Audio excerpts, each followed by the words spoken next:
Ikkinchi jahon urushida Yaponiya nima sababdan Sovet ittifoqiga hujum qilmadi?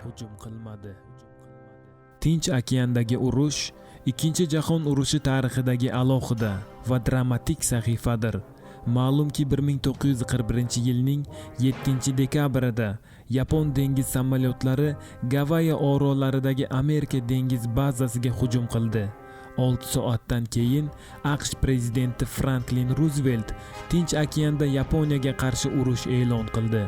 Bir tomondan Yaponiya, ikkinchi tomondan AQSh, Buyuk Britaniya, Avstraliya va Yangi Zelandiya o'rtasidagi urush 4 yilgacha cho'zildi. Biroq Sovet ittifoqi Germaniyani mag'lubiyatga uchratgan bo'lsa-da, 1945-yilning yozigacha Yaponiyaga qarshi urushga kirmadi. Nima uchun Sovet-Yapon urushi ilgariroq boshlanmadi?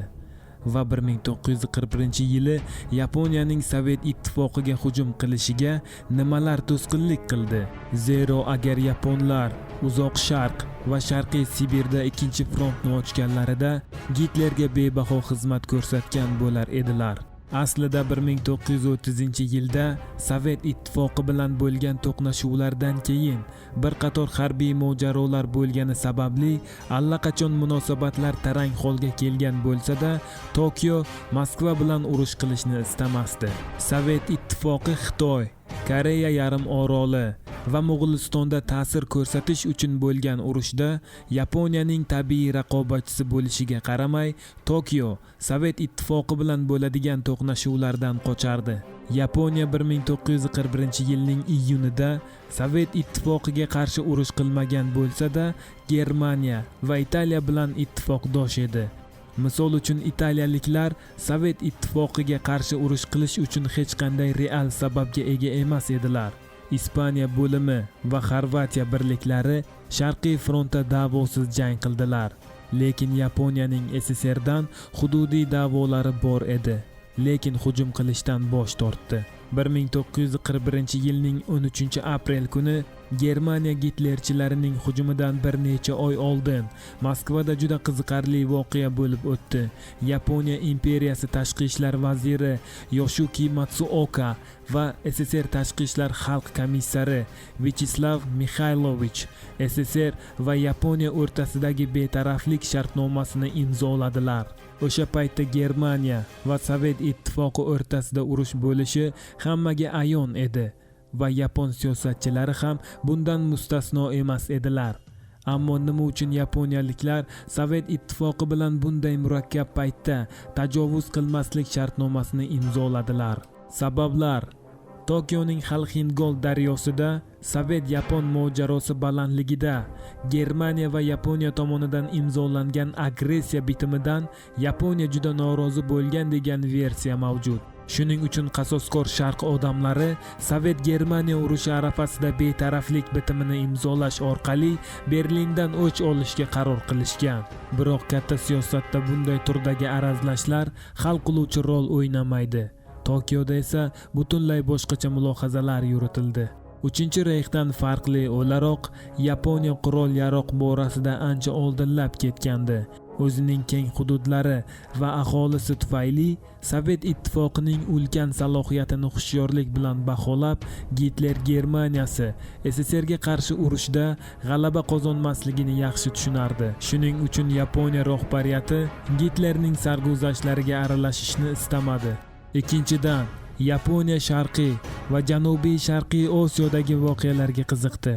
Kunchiqar mamlakat o'zini Osiyo, Tinch okeani mintaqasining gegemoni deb bildi va Xitoyni o'ziga bo'ysundirar ekan, Indo-Xitoy, Malay, Filippin va Okeaniya orollarini Yevropa hukmdorligidan ozod qilishni maqsad qildi.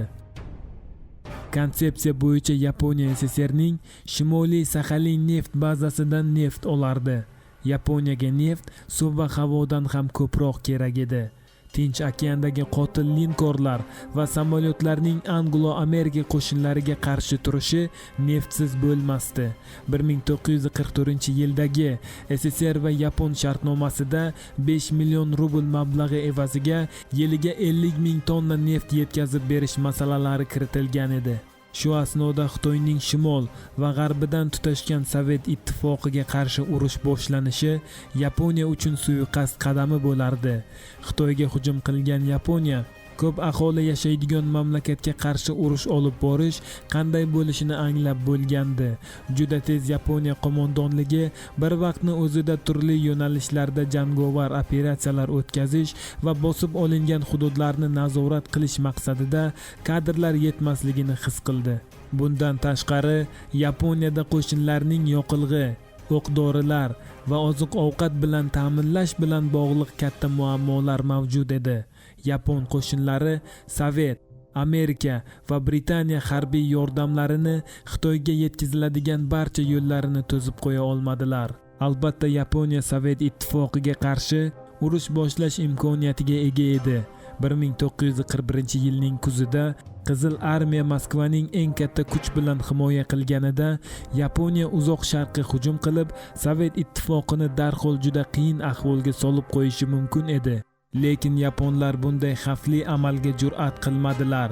Zero agar Yaponiya SSRga 1941-yilning kuzida yoki 1942-yilning boshlarida hujum qilsa, u 3 frontda Tinch okeandagi anglo-amerikaliklarga qarshi, Xitoyga qarshi va Sovet ittifoqiga qarshi urush qilishiga to'g'ri kelardi. Ma'lum bo'lishicha, Tokiodagi vaziyat Gitler Germaniyasidan ham qiyinroq bo'lgan ekan. Agar hujum sodir bo'lganda ham Yaponiya hali Sovet ittifoqiga qarshi turish uchun hech qanday ustunlikka ega emasdi. 1941-yilning qishidan boshlab Yaponiya armiyasi va dengiz flotining asosiy kuchlari Tinch okeanidagi jangovar operatsiyalarga safarbar qilingandi. Yaponiyaga Xitoyda, Indoneziya, Filippin, Solomon orollari va Mikroneziyada nafaqat hujumlar bilan, balki ishg'ol qilingan hududlarni himoya qilish uchun ham garnizonlar zarur edi.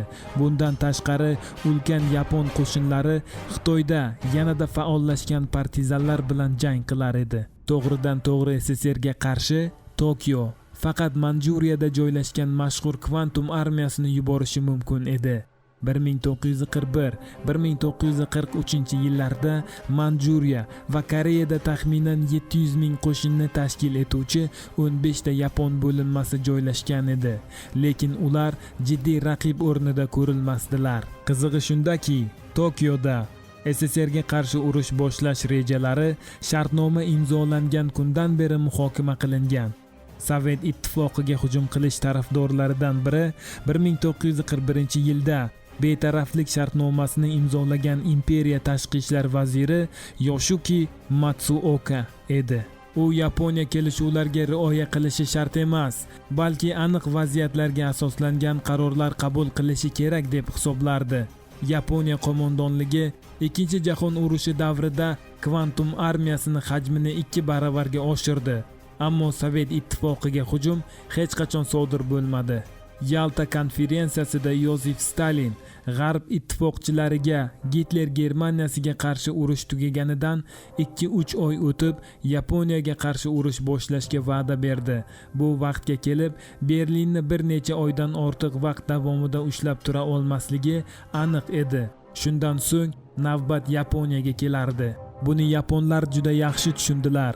Shuning uchun yapon diplomatlari Moskvani Tokio va G'arb davlatlari o'rtasida vositachi sifatida harakat qilishi uchun SSR bilan muzokaralarni boshlashga harakat qildilar. Lekin Sovet ittifoqi o'z pozitsiyasida qat'iyatli edi. 1945-yilning 26-iyulida AQSh, Buyuk Britaniya va Xitoy Yaponiyaning so'zsiz taslim bo'lishini talab qildi. Bu talab qondirilmadi. Shundan so'ng SSR Yaponiyaga urush e'lon qildi. Sovet-Yapon urushi bilamizki bir oydan kamroq vaqt davom etdi. 9-avgustdan 2-sentyabrgacha.